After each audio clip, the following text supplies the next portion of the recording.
professeur d'enseignement supérieur, anciennement professeur d'économie à l'Institut national de statistique et d'économie appliquée, et aujourd'hui attaché dans différents projets de recherche, notamment à l'université Mohammed V de Rabat et puis à diverses universités au niveau de l'Europe et de l'Asie.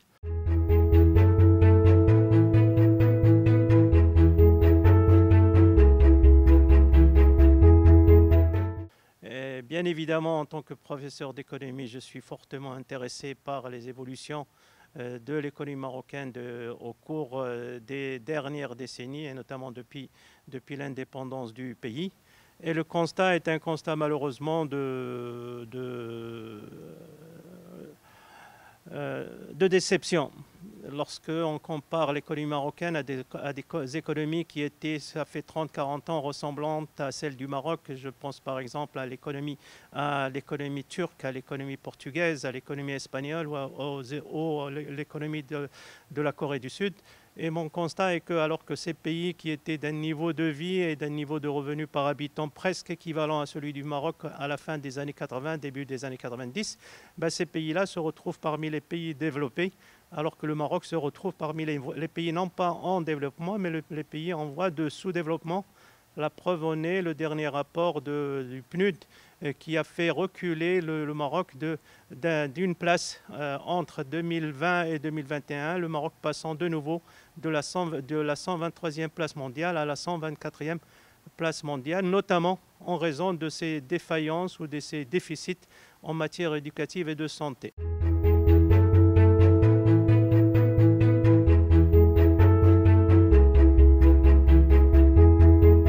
Peut-être avancer les motifs qui étaient à l'origine de la décision de la Banque du Maroc, la Banque centrale marocaine, de relever son taux directeur de 1,50% à 2% depuis 3 semaines, si mes souvenirs sont bons. Ce relèvement du taux directeur, théoriquement, lorsqu'on est un spécialiste du secteur monétaire et financier, théoriquement, c'est pour abaisser la demande de crédit en rendant le taux d'intérêt plus cher, puisque le taux directeur induit les taux qui sont fixés par l'ensemble des banques commerciales à l'échelle du pays. Et donc, le relèvement du taux directeur de la Banque centrale allait induire également une augmentation des taux d'intérêt appliqués par les différentes banques commerciales installées au Maroc. Et lorsqu'on dit relèvement des taux, ça veut dire que le coût des investissements fondés sur des prêts va être relevé. Et également, le coût des prêts à la consommation va également être relevé. Et l'idée donc du relèvement des taux, c'est de faire pression sur la demande. En réduisant la demande, on est supposé réduire donc le taux d'inflation.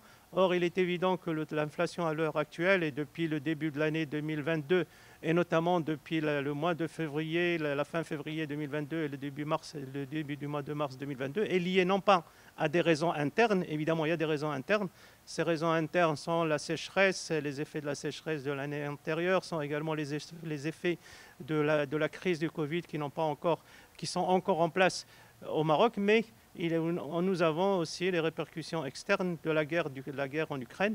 Ces répercussions externes sont notamment le renchérissement des matières alimentaires que nous importons. Et nous savons que l'année de sécheresse de l'année dernière a été très forte et que le Maroc a été obligé d'importer énormément de ressources alimentaires, énormément en blé, en graines oléagineuses et d'autres produits alimentaires. Et puis nous avons la facture énergétique qui a explosé en raison de la guerre d'Ukraine, mais également en raison du fait qu'il doit y avoir quelque part une incohérence dans le fait que le Maroc s'adresse aujourd'hui à des marchés qui sont des marchés qui produisent du produit fini, notamment pour le gazoil et l'essence, alors que nous disposons depuis de longues années, de longues décennies d'une raffinerie de pétrole qui s'appelle la Samir. Cette raffinerie, malheureusement, a été vendue en 1997, a été passée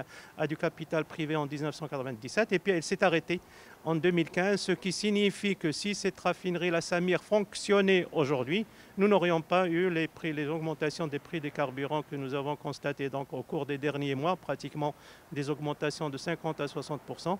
Et ces augmentations des carburants, donc des produits énergétiques, ont eu un effet dévastateur sur le taux d'inflation, lequel a aujourd'hui atteint pratiquement 6,5 à 7% et devrait atteindre les 7 à 8% à la fin de l'année en cours.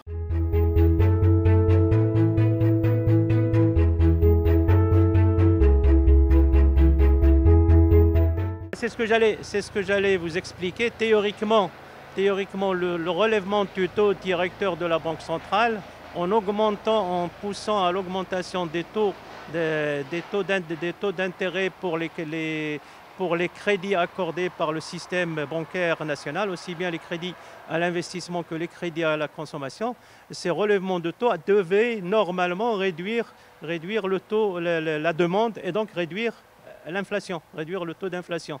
L'inflation, elle est liée soit à une augmentation trop forte de la demande par rapport à l'offre, soit à une restriction de l'offre par rapport à la demande. Et dans le cas d'espèce, on était supposé faire face la Banque centrale était supposée faire face à une inflation tirée par la demande. Or, comme je viens de vous le dire, l'inflation n'est pas tirée par la demande. C'est une inflation liée à la pandémie. C'est une inflation liée à la sécheresse de l'année antérieure pour tout ce qui concerne les produits alimentaires et les produits agricoles. C'est aussi une inflation liée à la situation énergétique du pays, laquelle est fortement dépendante du marché international. Et comme je viens de vous le dire, la Samir a disparu, ne fonctionne plus depuis 2015, le Maroc était obligé d'importer et s'est retrouvé dans l'obligation d'importer des produits énergétiques à des prix très élevés. Évidemment, ces prix très élevés sont répercutés sur le marché national et cela a conduit ces taux d'inflation dont je viens de vous parler. Le taux directeur n'a aucun effet sur les prix des carburants, le taux directeur n'a aucun effet sur la production agricole, le taux directeur n'a aucun effet sur les conséquences de la pandémie. Par contre, il aura un effet certain, d'ailleurs il a déjà commencé à l'avoir, sur la demande de crédit auprès des banques, aussi bien des crédits à l'investissement que des crédits à la consommation.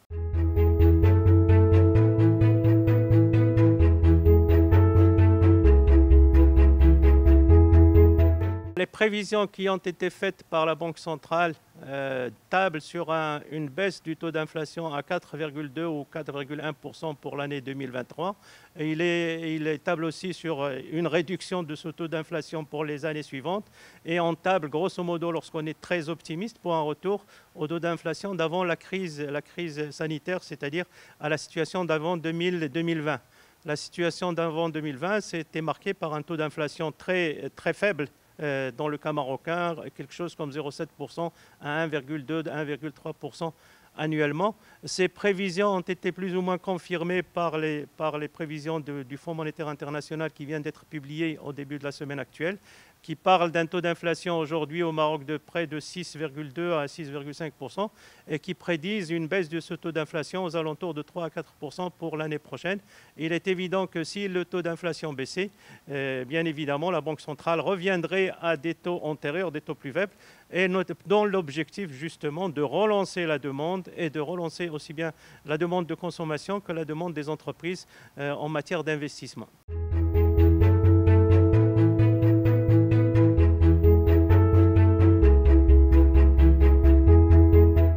Il est très fort, le taux d'inflation. Il est très fort. Et là, tout à l'heure, vous m'entendiez parler de ce document qui vient d'être publié par le Haut Commissariat au Plan à Rabat. Selon le Haut Commissariat au Plan, selon une étude qui vient d'être faite sur la consommation des ménages, l'augmentation de l'inflation telle qu'elle a été enregistrée jusqu'au mois de juillet dernier, soit à peu près, ça atteint le chiffre selon le HCP de près de 6%.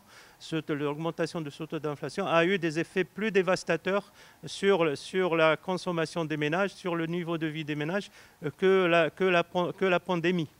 La pandémie elle-même, qui a entraîné, selon toujours le même document publié par la OHCP, qui est en circulation aujourd'hui, et qui a conduit à une baisse de la consommation des ménages entre 2019 et 2021 de 2,2% annuellement, augmentant justement du coup la précarité et la vulnérabilité parmi la population marocaine. Et toujours selon les termes du Haut Commissariat au plan, le niveau de pauvreté au Maroc serait revenu à ce qu'il était au cours de l'année 2014.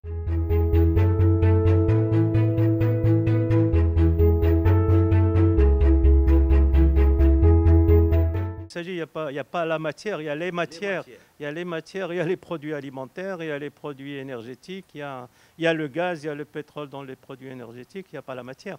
Le Maroc est un pays, vous avez fait une comparaison avec la Tunisie. Le Maroc est un pays supposément à vocation agricole, donc il a des ressources agricoles et alimentaires beaucoup plus importantes que la Tunisie.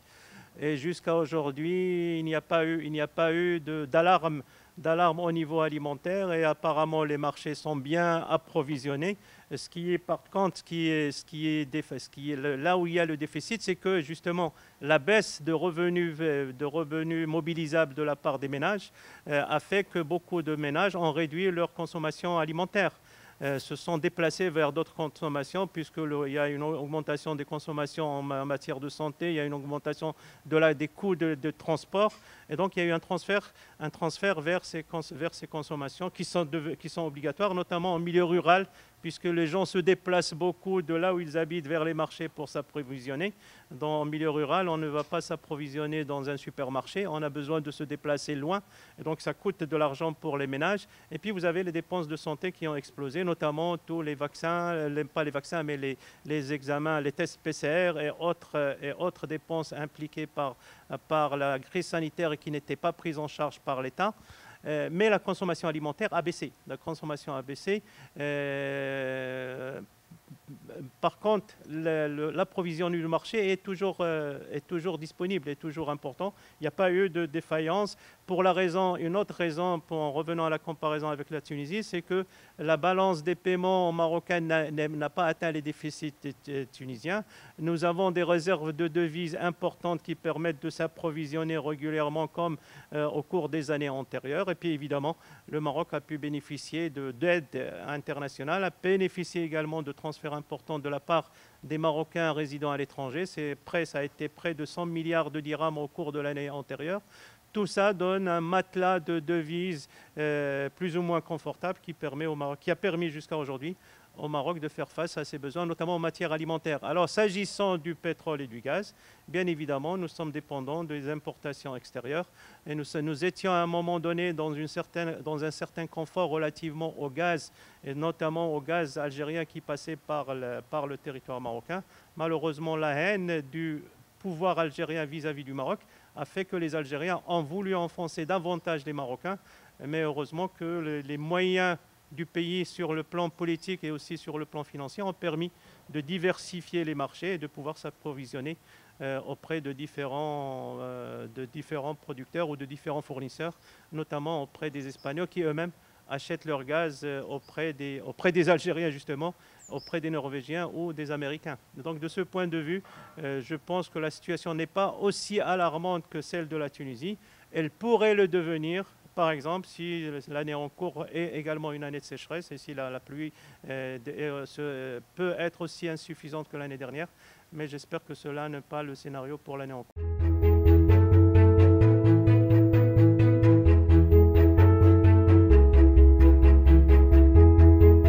De ce point de vue, il y a eu deux erreurs majeures, trois, qui ont été commises au cours des 3 dernières décennies. Parce que l'histoire d'aujourd'hui se ramène à d'abord la privatisation.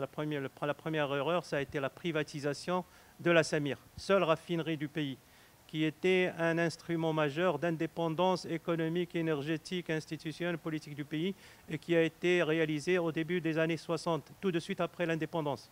C'était une réalisation qui était accompagnée d'autres réalisations industrielles dans le secteur automobile, dans le secteur également agricole, dans le secteur touristique et autres secteurs. Maintenant, la décision a été prise de la privatiser. La Samir a été privatisée et passée du capital saoudien pratiquement au quart de sa valeur réelle. À l'époque, en 1997, on estimait que la valeur de la Samir était de près de 2 milliards de dollars.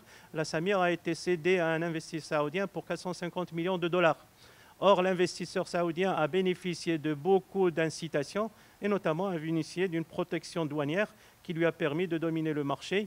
Et puis progressivement, ce qui devait arriver est arrivé. Cet investisseur saoudien n'a pas réinvesti dans le secteur pour développer la Samir ou pour créer d'autres raffineries dans le pays.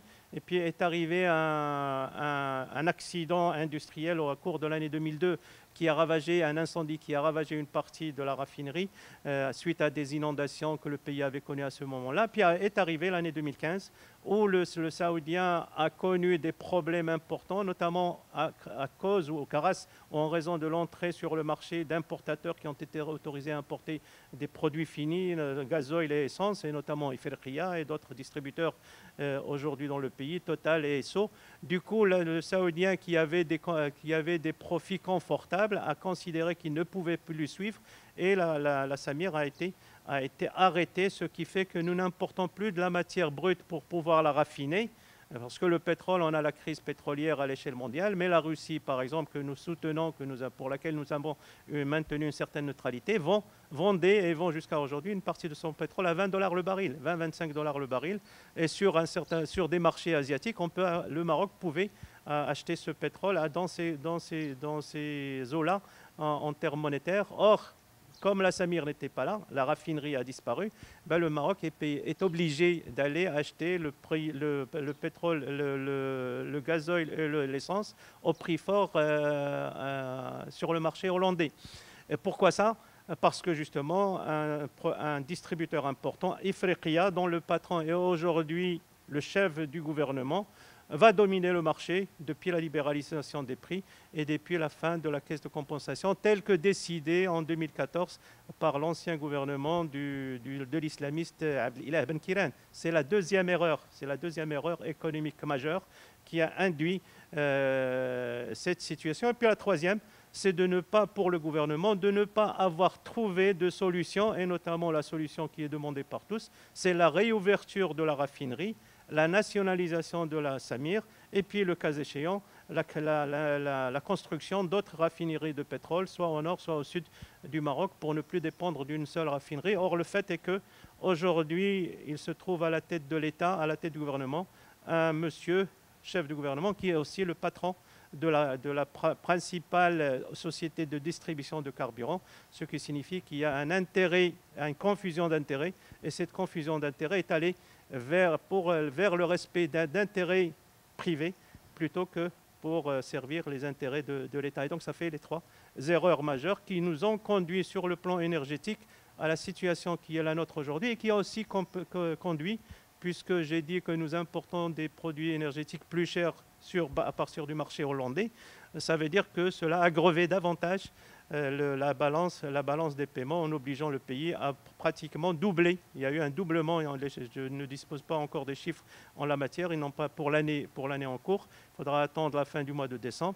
Mais on estime que les achats de carburant, de produits énergétiques par le Maroc ont vu leur montant doubler entre la fin de l'année 2021 et aujourd'hui, ce qui a induit une augmentation du déficit budgétaire, du déficit de la balance commerciale de près de 17 milliards de dirhams jusqu'à la fin du mois de septembre dernier.